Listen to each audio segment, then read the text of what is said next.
on a vu depuis hier mu am benn levée de bouclier de la part des patriotes. ba dem bay ñoom gëmatuñu sax seen responsable yi parce que bi communiqué bi génnee après la rencontre bureau politique président dañu rejeté communiqué bi ne ñoom waxuñu leen dëgg bi ci mujj mooy porte-parole adjointe bu Pastef muy Marie-Rose Khady Fatou Faye mu ngi bind mu ne les artisans de la division sont en notre sein. J'ai assisté à la réunion du bureau politique national où l'ambiance a été plus que cordiale. Des frères et sœurs de parti se sont retrouvés et se sont accordés sur les fondements même de ce dernier, à savoir la fraternité, le don de soi pour la patrie et l'engagement sans faille pour la réussite du projet. Toute autre lecture de cette réunion est biaisée. Les manœuvres tendant à semer le doute au sein de l'opinion et cultiver une division ne passeront pas. C'est malhonnête et indigne. J'ai vu pour ma part deux grands hommes conscients des enjeux et résolument engagés à avancer ensemble pour la réussite du projet. Diomaye mooy Sonko, Sonko mooy Diomaye. Alors ba mu ko placardé ci page Facebook am booy dañ ko attaqué. Oh non mais xam nga ñaari yi for nañ ko jàpp.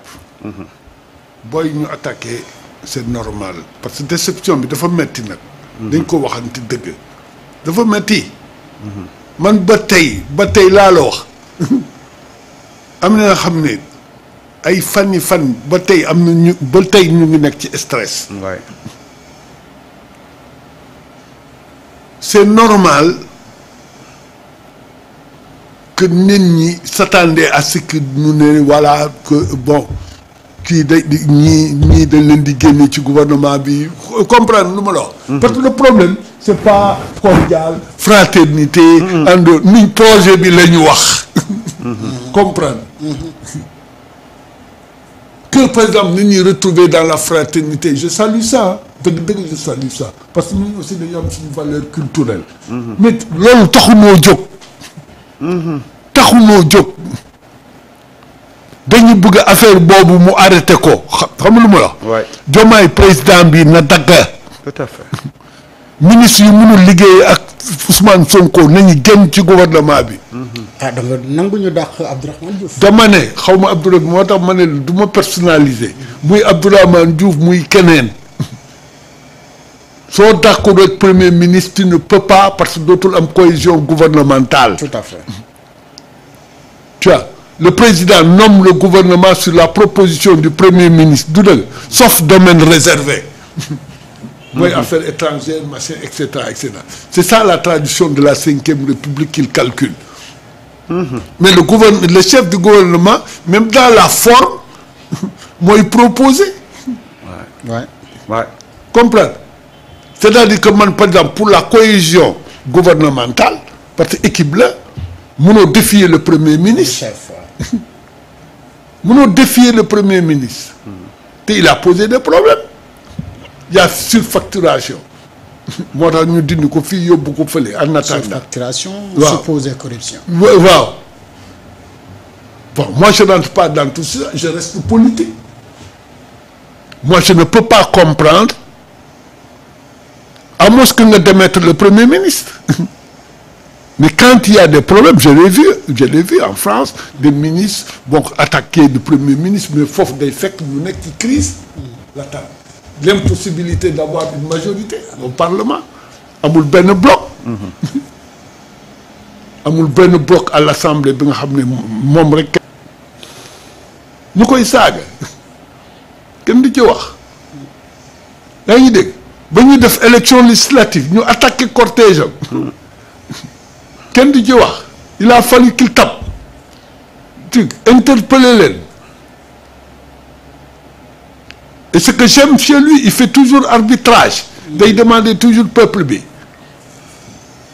te su demee rek ba yegg foofu c'est que dafa sës mais kooku quand même waroon nu ko xatal man jaral na ma même su kii ma ne la même soo nekkee sama xarit baa ma nga nekk sama doom mbaa ñu bokk ndey ak baay ma retiré la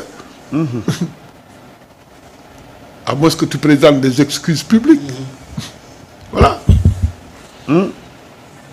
ma ne je te retire du gouvernement ou bien tu présentes des excuses publiques. Tu n'as pas présenté des excuses publiques.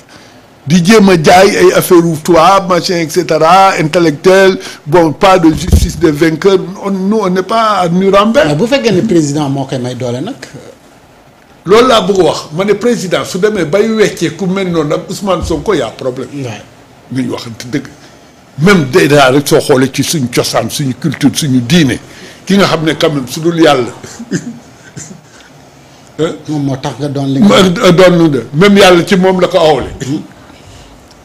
yaa ngi dégg mais kooku da nga ko war a vouer respect ba nga xam ne mais moo waxoon na ko ba mu njëkkee toog fii xanaa léegi la changé ba ko journaliste bi ne ko xaw ma lan dafay kii lorñee sa fauteuil mu ne su ko neexee mu ñëw jël yéen a ngay fàttaliku. ndax il s'est battu moom. waaw président 10 ans pour fal ko. waaw. waa ji génn si biti. mais qu'est-ce qui a changé en temps bon nuñ mag la ñu dañu war a defar d'accord naa.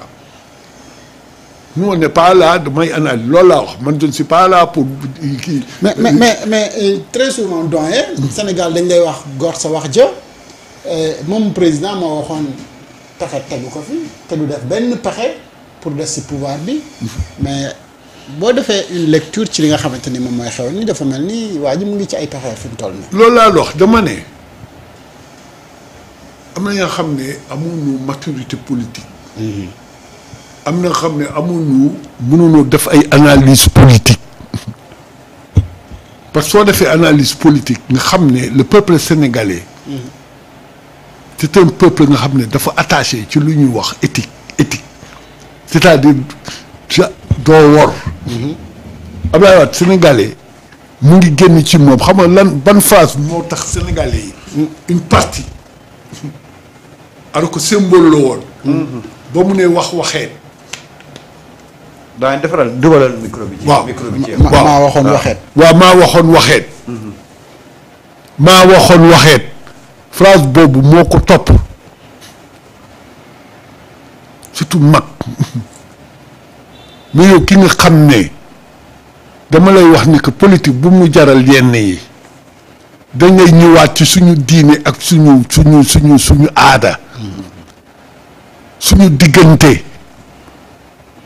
c'est-à-dire ñun bëgguñu kuy wor ou bien kuy dellu ci waxam nee naa la aujourd'hui soo xoolee même ñun sociologique la nouvelle génération du ñu accepter nga ñëw campagne nga ne lii danaa ko def defoo ko 2 ans sax commencé di soppeeku c'est-à-dire cette façon de faire la politique la nit ñi bëggatul te kooku loolu mooy système loolu laa bu wax système boobu ngay wax xool système bi mooy la façon de faire la politique de manière nga xam ne ay wor la tia dégg nga ñenn sax dañ lay wax ne fii lañ koy bàyyi ci àdduna politique de gars yi nee nañ yeggul pencum yàlla ah nee nañ politique yeggul pencum yàlla de non loolu lan lañ wax alors que léegi politique politique dafa dellu ci ay vertu ay valeur Sénégal yi bëggatuñ fal ku amul valeur soo xoolee bu baax. même yow sooy xool suñu aada yi suñu communauté yoo jël. ñu ne diw ku baax la daañu wax dafa yaru daf mais kii du warkat doo ko dégg mu kii mais yow soo nekkee man mënuma comprendre man avec tout ce que. lu ma la wax li Ousmane Sonko martyr buy dund la parce que fexooloon nañ ko mu dee ba pare nga koy xatal alors que kii moo tax nga ñëw vraiment nga jot ci li nga jot bi moo tax alors doyen